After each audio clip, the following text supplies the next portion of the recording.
ಎಲ್ಲರಿಗೂ ನಮಸ್ಕಾರ. ನಾನ್ ನಿಮ್ಮ ಕಲ್ಲಪ್ಪ ಸಿರ್ಕೊಳ. ಸ್ಟ್ರೈಕ್ ಯಾಕೆ ಮಾಡತ್ತೇವ ಅಂತಂದ್ರೆ ಒಂದ್ ಹೆಣ್ಮಗಳ ಕೈಲ ಅನ್ಯಾಯ ಆಗೈತಿ ಅಂದ್ರೆ ನಮ್ಮ ಮನಿ ಹೆಣ್ಮಗಳ ಇದ್ದಂಗ ಆಕಿ ಯಾಕೆ ಸ್ಟ್ರೈಕ್ ಮಾಡತ್ತೇವ ಅಂತಂದ್ರೆ ನಾಳೆ ನಮ್ಮ ಮನಿ ಹೆಣ್ಮಗಳಿಗೂ ಈ ತರ ಆಗ್ಬಾರ್ದ. ಈ ಹೆಣ್ಮಕ್ಳು ತಮ್ಮ ಮಕ್ಕಳಿಗೆ ಬಿಟ್ಟು ಮನಿ ಕೆಲಸ ಬಿಟ್ಟು ಇಲ್ಲಿ ಬಿಟ್ಟ ಬಂದಾರ ಅಂತಂದ್ರೆ ಎದಕ್ ಬಂದಾರ, ಇನ್ನೊಂದು ಹೆಣ್ಮಗಳ ಕಷ್ಟ ಆಗ್ಬಾರ್ದ ಅನ್ನೋ ಕಾರಣಕ್ಕೆ ಇಲ್ಲಿ ಬಿಟ್ಟ ಬಂದಾರ. ನಮ್ಮ ಮನೆಗೂ ಹೆಣ್ಮಕ್ಳು ಅದಾರ, ನಮಗೂ ಅಕ್ಕ ತಂಗಿಯರ ಇದಾರೆ. ಈ ತರ ಆದ್ರೆ ನಾವು ಸುಮ್ಮ ಕುಂದ್ರಂಗಿಲ್ಲ. ಕಾನೂನು ಏನೈತಿದಲ್ಲ ಆ ರೀತಿ ನಾವು ಕಾನೂನು ರೀತಿಯಿಂದ ನಾವು ಹೋಗ್ತೀವಿ, ಇಲ್ಲ ಅನ್ನಂಗಿಲ್ಲ. ನಾವಂತರೂ ದೇಶ ಸಂಬಂಧ ನಾವು ಹೋರಾಡಬೇಕ ಅಂತ ಹೇಳಿ ನಾವು ಈ ನಮ್ಮ ಭೂಮಿ ಮ್ಯಾಗ ನಮ್ಮ ತಂದೆ ತಾಯಿ ನಮ್ಗೆ ಹುಡ್ಸ್ಯಾರ ಇಲ್ಲ. ಈಗ ನಮ್ಮ ಹುಬ್ಳಿ ಧಾರವಾಡ ಕಮಿಷನರ್ ಬಂದಾರಲ್ಲ ಅಂತ ಮನುಷ್ಯ ಯಾವತ್ತೂ ಬಂದಿಲ್ಲ. ಈಗ ಬಂದಾರ ಅವ್ರಿಗೆ ಸಪೋರ್ಟ್ ಕೊಡಬೇಕ.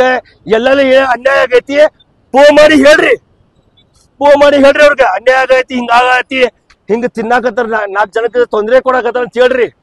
ಯಾರೋ ಆಗ್ಲಿ, ನಾವೇ ಇರ್ಲಿ, ಇಲ್ಲಿದ್ದವ್ರು ಯಾವನೋ ಇರ್ಲಿ, ಒಳ್ಳೆ ಕಮಿಷನರ್ ಬಂದಾರ, ಅವ್ರಿಗೆ ಒಳ್ಳೆ ನಾವ್ ಸಪೋರ್ಟ್ ಕೊಟ್ಟಿವಿಲ್ಲ, ಚಲೋ ಆಕೈತಿ.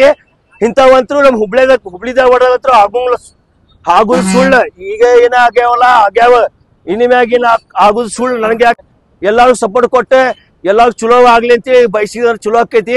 ಇಷ್ಟ ನಾ ಕೇಳ್ಕೊಳ್ಳೋದು. ಜೈ ಹಿಂದ್, ಜೈ ಕರ್ನಾಟಕ ಮಾತೆ.